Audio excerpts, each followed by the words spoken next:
রমজান আমাদের সবার জন্য।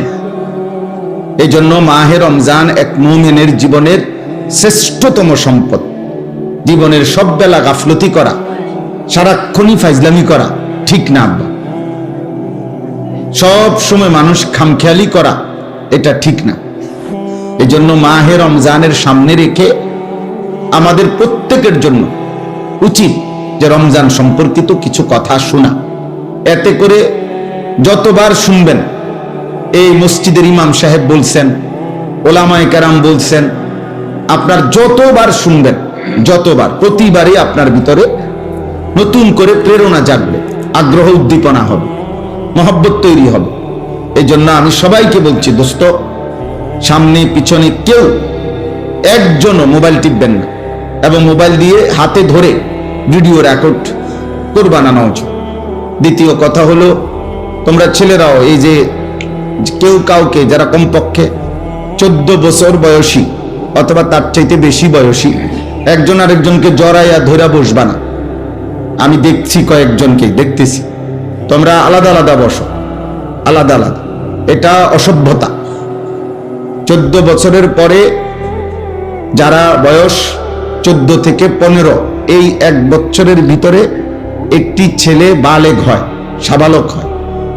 এই 1 বছরের ভিতরে যে কোনো দিন তার প্রথম বীর্যপাত হয়। এতে করে সে প্রাপ্তবয়স্ক হয়। শরীয়তের ভাষায় ইসলামের যাবতীয় হালাল হারামের বিধান তার উপরে বর্তায় তখন। এই জন্য তখন তার জন্য দায়িত্ব প্রতিটা গুনাহকে খেয়াল রাখা, প্রতিটা নেক আমলে অভ্যস্ত হওয়া, গুনাহ ছেড়ে দাও। এই জন্য এই বয়সী ছেলে পেলে এটা অবশ্যই অসভ্যতা। এর দ্বারা শাহওয়াত তৈরি হয়, এর দ্বারা গুনার চাহিদা তৈরি হয়। এটা অনেক সময় তোমরা ভাবো, বুঝো না আর কি, মনে করছো বন্ধু, আমরা ফ্রেন্ড, এই জন্য একজন আরেকজনকে জোরে চাপ দিয়ে জড়াইয়া ধরল না। এটা ঠিক না, এটা ঠিক না, উচিত না। এই জন্য ব্যক্তি জীবনেও এটা খেয়াল করা উচিত। কোনোভাবেই নিয়ম হলো গুনাহ থেকে বাঁচার একটা মাধ্যম এটাও যে যেই পরিবেশে, যেই অবস্থায়, যেই কারণে গুনাহ হইতে পারে তার থেকে আগের থেকেই দূরে থাকা। কোরআনুল কারীমের মধ্যে আল্লাহ তাআলা বলছেন, তিলকা হুদুদুল্লাহ ফালা তাকরাবুহা। আমি আল্লাহ যা নিষেধ করেছি তা আমি আল্লাহর সীমারেখা, আমি আল্লাহ দাগ দিছি এখানে, এটা এরপরে আসা নিষেধ। ধরেন আল্লাহ বলেন এটা আমার সীমানা, প্রতিটা হারাম আমি আল্লাহর সীমারেখা। ফালা তাকরাবুহা, তোমরা হারামের কাছে না, শুধু হারামের কাছাকাছি, মানে দূরের থেকেই সরে থাকো, কাছেও যেও না।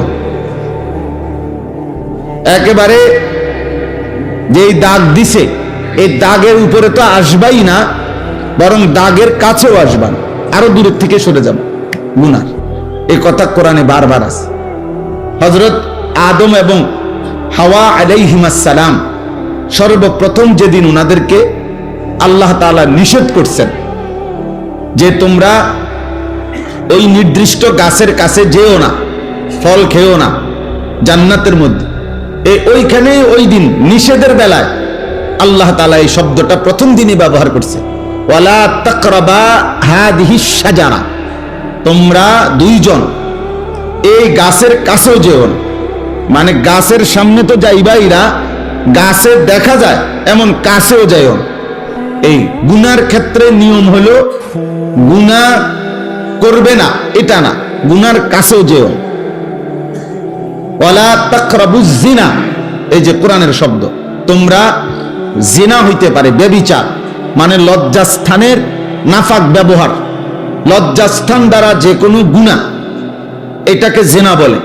তো এরকম কিছু হতে পারে যার দ্বারা, যে পরিবেশ, যেই কারণে, তো তার কাছেও যেও, আল্লাহ নিষেধ করছে, কাছেও যেও। আল্লাহ তাআলা বলছে ওয়ালা তাকরাবুল ফাওয়াহিশা মা যাহারা মিনহা ওয়া মা বাতান, অশ্লীলতা বেহায়াপনার কাছেও যেও, কাছেও যেও। এই জন্য এটা গুরুত্বপূর্ণ। এই শব্দটা বারবার আছে কোরআন শরীফ, ওয়ালা তাকরাবা, ওয়ালা তাকরাবু, কাছেও যেও না, গুনার কাছেও যেতে নাই, গুনার কাছেও যেতে না। মায়া জালের মতো গুনাহ অর্থাৎ গুনার কাছে যদি কেউ যায় তো গুনাহ তাকে টেনে নিয়ে যায়, তাকে আস্তে আস্তে অল্প অল্প করে একটু একটু করে তাকে গুনার দিকে এগিয়ে নিয়ে যায়। কেউ একদিনেই হয়তো সব গুনায় অভ্যস্ত হয় না।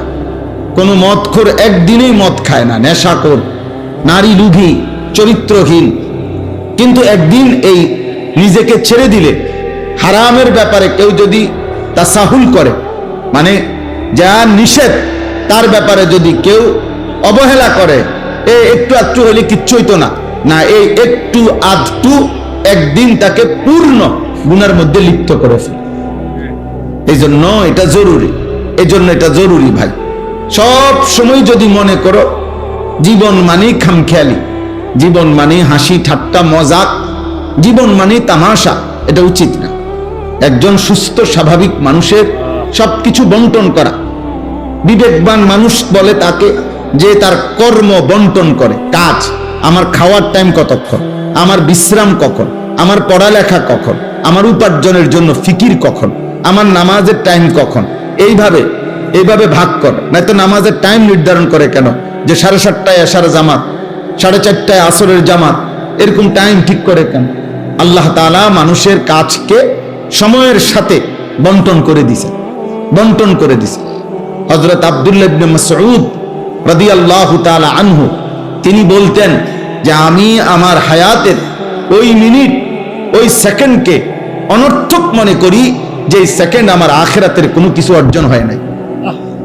তিনি বলতেন আমি আফসোস করি আমার ওই সময়টুকুর জন্য, যে সময়টুকু আমি আমার পরকালের জন্য কোনো পুঁজি সংগ্রহ করতে পারিনি। কোরআনুল কারীমের মধ্যে আল্লাহ তাআলা সময়কে ভীষণ গুরুত্ব দিয়েছেন, আলাদা আলাদা করে। ওয়াল ফজর, আল্লাহ তাআলা বলছেন আমি আল্লাহ। ছেলে, কি ব্যাপার দোস্ত, ফাজলামি করো নাকি? আরে কি মস্কারি করো না? বিষয়টা কি কোনো পাত্তা দিলা না নাকি? হে আবার ওর লগে রসিকতা করে। আরে তুমি কি আমারে দেখো নাই আর কোনোদিন? সাবধান, তোমার চলে যাওয়ার অনুমতি আছে আব্বা, তুমি বাইরে গিয়া লাফাও, নইলে 2 ঠ্যাঙ্গাল গিয়ে দিয়ে আমার কোনো আপত্তি নেই। মোবাইল না, শুধু যেটা মন চায়, আমি তো অনুমতি দিছি যে যার দরকার হলে সে বাইরে চলে যাক, কোনো সমস্যা নেই। আমি এমনিতেই আসছি, মূলত আজকে আসতে চাই নাই। ফেরদাউস ভাইকে অনেকবার বলছি যে নির্বাচন পর দিন না আসলেই ভালো হয়, এ কথার উপরেই ছিলাম। জুমার আগেও, গতকালকেও, তার আগের দিনও জুমার নামাজে দাঁড়াইছি। আর আমি আজকে নামাজ যখন পড়াইতেছি জুমা, আমার কেন জানি নামাজের সময় কথাটা মনে হয়েছে যে ওনারা যে নিষেধ করতেছি, যদি উনি রাগ করে। মকবুল ভাইরে নামাজের আগেও বলছি যে আসবো না, কিন্তু নামাজ অবস্থা হঠাৎ এই কথাটা 1 মিনিট আমার মনে হয়েছে জান, যে যদি উনি রাগ করে। তো আবার নামাজের পরে ড্রাইভারে বললাম আবু বকর ভাই আবার ফোন দেন, না যামু। এই হলো হালাত। এই জন্য দোস্ত আমি ব্যক্তিগতভাবে এটা পছন্দ করি না, আমি এই ব্যাপারে কঠোর। আমি শ্রোতা একজন হোক, কিন্তু গাফেল মানুষকে বলতে রাজি না, অমনোযোগী মানুষকে আমি বলতে রাজি না। যে কলস, আল্লাহ রাসূল সাল্লাল্লাহু আলাইহি সাল্লাম বলছেন যে কলসি উল্টানো, এই যে মনে করেন এই পানির বোতল, এটা যদি উল্টানো হয় এভাবে, তাহলে এখানে আটলান্টিক মহাসাগরের পানি ঢাললেও এটা পুড়বে না। কেন? এটা উল্টানো। এজন্য যেই দিল উল্টানো, যেই দিল গাফেল, ওইটার কাছে যদি 30 পারা কোরআনও বাইটটা দেওয়া হয়, সে তো উল্টাইয়াই রাখছে, কাম হইত না, আর কোনো পরিবর্তন হবে না, কারণ সে তো কথার প্রতি কোনো মনোযোগই নাই তার। তো তারে আপনার ফিকির হইলো শুনছি খিচুড়ি দিব, এটা দিব কোন সময়, অথবা 1 ফুটলা বিরিয়ানি দিবনি খবর দিলে দিয়ে লাইতো কহুদা ঘুরাইয়া লাভ কি? বুঝেন না কথা? সাবধান আব্বা, মুসলমানের সন্তান প্রতি মুহূর্ত ফিকিরমান হওয়া চাই। কাজের বন্টন সুস্থ স্বাভাবিক, এটা মানুষের পরিচয়। আল্লাহ তাআলা কোরআনুল কারীমের মধ্যে বলছেন ওয়াল আসর, আসরের কসম, ওয়াল ফজর, ফজরের কসম। আল্লাহ তাআলা কসম করছেন সময়ের আলাদা আলাদা। ওয়াল লাইলি ইদা ইয়াগশা, কসম করছি রাত্রির যখন তা পূর্ণ অন্ধকার হয়। এই যে আল্লাহ বলছেন ওয়ান্নাহারি ইদা জাল্লাহা, কসম করছি দিনের যখন তা পূর্ণ আলোকিত হয়। এভাবে রাতের কসম করেছেন, দিনের কসম করেছেন, ফজরের কসম করেছেন, আসরের কসম করেছেন, ওয়ালায়ালিন আশরিন, 10 রাত্রির জিলহজ্জের আল্লাহ বলছেন কসম করছি। ওয়াদ্দুহা, সকালবেলার সূর্য যখন পূর্ণ আলোকিত হয়, ওই আলোকিত পূর্ণ সূর্যের ওয়াক্ত সময়ের কসম। ওয়াল্লাইলি ইদা সাজা, রাত্রি যখন পূর্ণ অন্ধকার হয় ওই সময়ের কসম। আল্লাহ তাআলা এইভাবে কখনো গভীর রাতের কসম, কখনো সন্ধ্যা রাতের কসম, কখনো ভোরের আলোর কসম, কখনো ফজরের ওয়াক্তের কসম, কখনো আসরের ওয়াক্তের কসম, কখনো 10 রাত্রির কসম।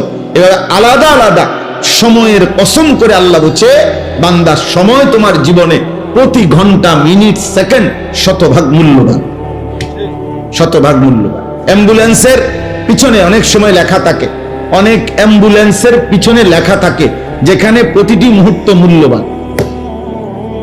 অর্থাৎ এই কারণে অ্যাম্বুলেন্স সর্বোচ্চ প্রায়োরিটি। রাস্তায় চলতে গেলে অ্যাম্বুলেন্সকে সর্বোচ্চ কি দেওয়া হয়? ছেড়ে দেওয়া হয়, যত জ্যাম হোক, যত ঝামেলা হোক, কারণ এখানে রুগীর প্রতি সেকেন্ড মূল্যবান। 1 সেকেন্ড দেরির কারণে রুগীটা মারা যাবে। এই জন্য যেখানে প্রতি মুহূর্ত মূল্যবান। আরবি কিতাব আছে, আরবি ভাষার প্রবাদ, আল ওয়াক্তু আনফাসুন লা তাউদু, সময় নিঃশ্বাসের মতো যার কখনো ফিরে আসে না।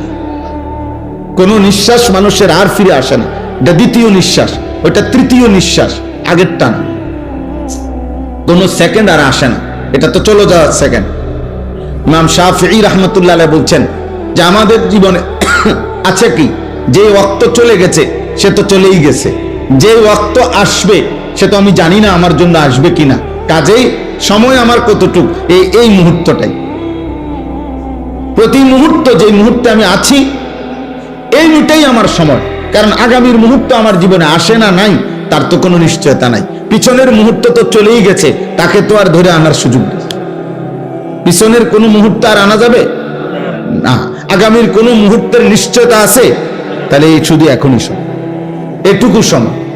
পিন পয়েন্ট ধরলে তো আরো, মানুষের বর্তমান নাই বললেই চলে।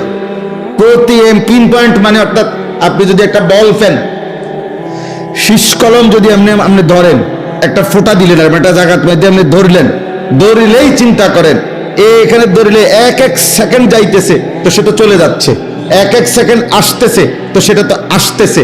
তো মেন বর্তমান মুহূর্তটা তো নাই বললেই চলে, আস্তে আস্তেই চলে যায়, আর না আসতে তো ভবিষ্যৎ থাইকা যায়।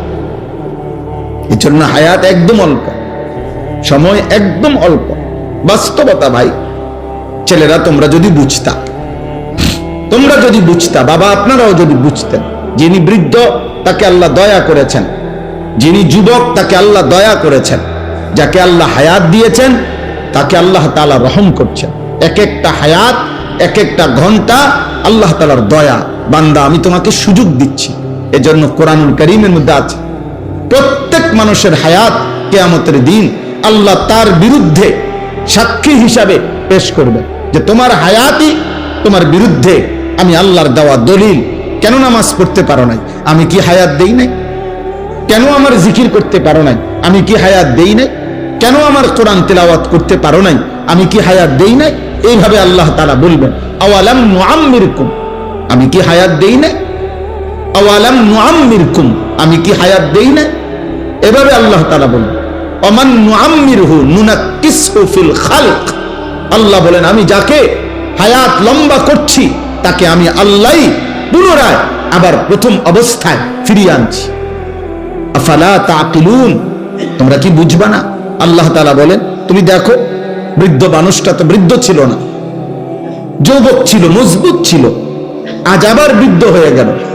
এই জন্য দোস্ত প্রত্যেকের এটা উচিত, আল্লাহ তাআলা আমাদেরকে আমাদের ঘন্টা, মিনিট, সেকেন্ড, আমাদের হায়াতের কদর করার তৌফিক দান করেন।